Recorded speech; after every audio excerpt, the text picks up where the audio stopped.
Good morning everyone.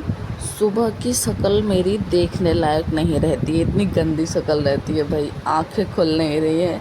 लेकिन पढ़ना है मुझे तो ज़बरदस्ती उठ रही हूँ। मतलब देख रहे हो ऐसे ज़बरदस्ती आंखें ऐसे मीच मीच के खोली है मैंने, खुल नहीं रही है। और सामने वाले भी उठ जाती है क्योंकि मैं एकदम से अच्छे से सो भी नहीं पा रही हूँ, तो मुझे टेंशन रहती है पढ़ने की। तो उठते हैं क्योंकि एग्ज़ाम है पास में, सर पे एग्ज़ाम है। एंड सबसे पहले जाती हूँ मुंह वगैरह धुल के फ्रेशन अप होके ब्रश करके आते हैं, फिर गर्म पानी पीती हूँ। एंड उसके बाद रख देती हूँ, चाय पकता रहता है तब तक मैं पानी गुनगुना करके।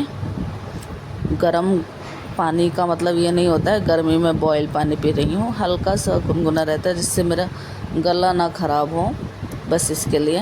एंड देन चाय वाय पी के बैठते हैं पढ़ने।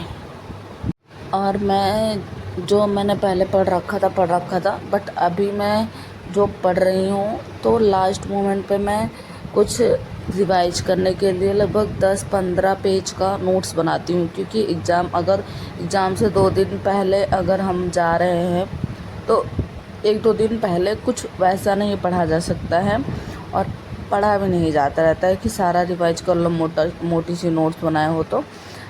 और वैसे मैं एग्ज़ाम टाइम पे ऐसा पढ़ती हूँ कि पीवाई के भी और शॉर्ट नोट्स 10-15 पेज में कंसाइज वे में रखते हैं, और या 5-10 पेज में रखती हूँ कंसाइज वे में, ताकि रिवाइज करने में काफ़ी आसानी रहे और एग्ज़ाम में पैनिक भी ना हो, और ये खुद में एक कॉन्फिडेंस रहे, हाँ मैंने लास्ट डे भी पढ़ा है ठीक।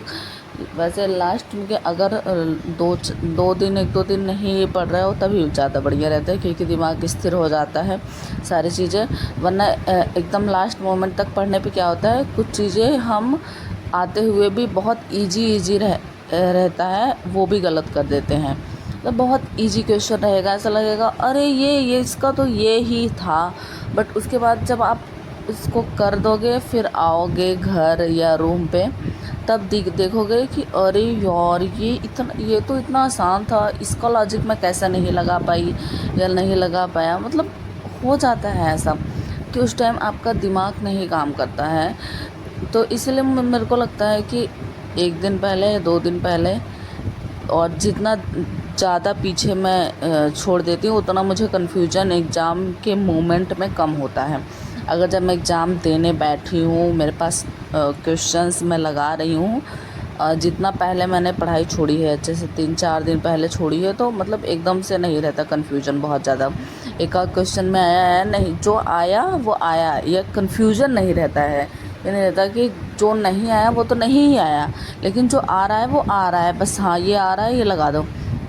और मैं एग्ज़ाम टाइम में मैंने ये भी किया है कि मैं ना जो क्वेश्चन पढ़ा है एक बार लगा दिया, उस पर फिर उसको चेंज मत करो। बहुत बाई चांस तुम्हें बहुत ज़्यादा करेक्ट लगा है तो देखो, वरना एक ही बार में एक क्वेश्चन पे अगर 1-2 मिनट भी दे रहे हो तो दे लो, लेकिन फिर से उस क्वेश्चन पे आके, क्योंकि अभी छोड़ दो फिर उसके बाद फिर से बाद में रिटर्न आओगे तो फिर वही उतना ही टाइम लगेगा, फिर वही समझने में। तो इससे अच्छा कि एक बार का करते चलो। जैसे यूपी टेट का एग्ज़ाम मैं ऐसे ही दी थी, और ये यूपी टेट का ही ब्लॉग है, मैं बाद में एडिट कर रही हूँ। और मैंने ये थोड़े से बहुत ज़्यादा कुछ नहीं देखा था, ये गेस्ट पेपर है, 1-2 गेस्ट पेपर लगाया था। रोहित वैद्वान सर का है 30-35 मिनट का, और हिमांशी मैम का भी 1-2 घंटे की क्लास थी, और 1 घंटे की क्लास थी, और प्री PYQ के 2-3 घंटे की क्लासेस थी। मतलब मुश्किल से मैंने 8-10 घंटे की क्लासेस अटेंड करी होंगी यूपी टेट के लिए। बाकी जो मैंने पहले पढ़ा था वो मेरे काम आया है, क्योंकि एंड मोमेंट में ना स्किनर आए हैं, ना थॉर्नडाइक आए हैं, ना कोहलर आए हैं, ना एरिक एरिक्सन आए हैं। अगर एग्ज़ाम ऐसे ही खेला कर रहा है हम लोगों के साथ कि मतलब जो रट के जाते हैं वो आता ही नहीं है। मतलब एक्सपेक्टेशन थी कि पेपर बहुत हाई आएगा, कैसा आएगा, ये वो इतने साल बाद आ रहा है, तो मतलब ऐसा था ना। लेकिन कुछ नहीं हुआ यार। मतलब जो एंड में मैंने पढ़ा भी था ये 10 घंटे, लगभग 8-10 घंटे 12 घंटे सारा मिला के इतने दिन में मैंने पढ़ा भी था ना, ये कोई काम नहीं आया। मैंने जो बहुत पहले पढ़ रखा था मेरे वही काम में आया है सारा, हिंदी हो, चाहे मेरा लैंग्वेज में जो था हिंदी, संस्कृत एंड एसएसटी वगैरह, मतलब एंड मोमेंट में जो भी मैंने पढ़ा था ए टू जेड, जितने भी सर थे, ये वैसे मैंने बहुत ज़्यादा टीचरों से नहीं, रोहित वाधवान सर के चैनल पे ही पढ़ा था, अध्ययन मंत्रा से। तो मतलब मुझे ऐसा बहुत ज़्यादा कुछ नहीं लगा कि बहुत ज़्यादा ऐसा फंस गया हो उनके चैनल से, कि मैंने बहुत ज़्यादा कुछ पढ़ा नहीं है। रियली बता दूँ, एसएसटी के लिए तो मैंने लगभग 10-15 क्वेश्चन की, मुझे बोरिंग हो रहा था। बोरिंग क्या हो रहा था, मुझे ऐसा लग रहा था, ऐसा फील हो रहा था अंदर से कि ये तो नहीं आएगा, मतलब क्या पढ़ने का। भिलाई इस्पात कारखाना वगैरह इस सब का बताए थे, कुछ नहीं आया था। कुछ नहीं आया था। अभी वो तो करेंगे ही कि हाँ मेरे यहाँ से इतना आ गया, बट मैंने पढ़ा नहीं है तो मुझे नहीं पता। मैंने जितना पढ़ा उसमें से तो नहीं आया, और जो मैंने थॉर्नडाइक ये सब पढ़ के गया कुछ नहीं आया। बाकी वो जो सीटेट के बेस पे हमने सीडीपी पढ़ रखा है, एक नॉलेज इन्हेंस हो रखा है हमारा सीडीपी के बेस पे, कि एज अ टीचर हम कैसे बच्चे के साथ बिहेव कर सकते हैं, वो जो हमारे स्वभाव में आ गया है। एक जो इतने साल से हम तैयारी कर रहे हैं, बहुत ज़्यादा साल नहीं हुए, 1-2 साल तो हुए हैं ना, तो उससे एक मतलब आ गया अंदर से, एक अंडरस्टैंडिंग आ गई है कि हाँ ये चीज़, इसका ये आंसर हो सकता है और ये चीज़ें ऐसे हो सकती हैं। तो बस वैसे ही मैंने किया है सारा एग्ज़ाम, एंड बस इसीलिए मैं ये पढ़ रही हूँ। और ये ब्लॉग पहले का है, एग्ज़ाम था तो आप समझ सकते हैं, इसमें मैं एडिट नहीं कर पाई हूँ और अपलोड नहीं कर पाई हूँ, तो अब मैं कर रही हूँ। एंड गर्मी भी थी इस दिन बहुत ज़्यादा, बट फिर भी मैं पंखे से थोड़ा सा हवा कर लेती, फिर पढ़ने बैठ जाती, फिर नोट्स बनाती थोड़े से, और 2-4-6 पेज के नोट्स भी बनाए मैंने। सीडीपी के मोस्टली 12 से 13 पेज के बनाए थे, और एक पेज हिंदी व्याकरण का कुछ पॉइंट थे जो मुझे नहीं आ रहे थे, और 20-20 मिनट के जो शॉर्ट वीडियोस बने थे ना, वो 20-20 मिनट वाले मैंने देखे थे। पीवाईक्यू के एक देखे थे, एक मैंने सीडीपी का पीवाईक्यू देखा था और संस्कृत का पीवाईक्यू देखा था, बाकी और मैंने किसी का पीवाईक्यू नहीं देखा था। और देखो अब तो रिज़ल्ट बताएगा कैसा होता है। वैसे पेपर तो मेरा ठीक गया है, क्योंकि पेडागोजी बेस पे था, पेडागोजी में भी वो भी अंडरस्टैंडिंग बेस पे था। इतना रट्टू तोता वाला जो रट के जाते हैं वैसा वाला तो कुछ नहीं आया था। मेरे को रटने वाली चीज़ें समझ भी बहुत कम आती हैं, तो इसके लिए मैंने बहुत ज़्यादा रटा भी नहीं था। तो पेपर तो मेरा ठीक गया है, अब रिजल्ट बताएगा कैसा रहता है।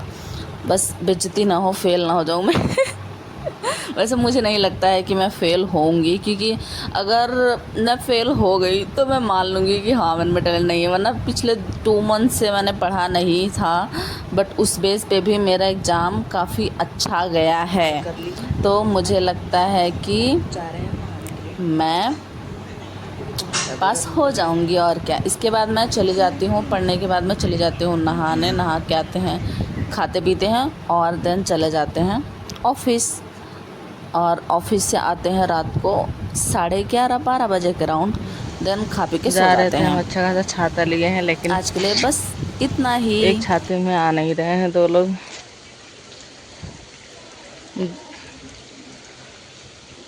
कैसे जाएं, अब लेट भी हो रहा है।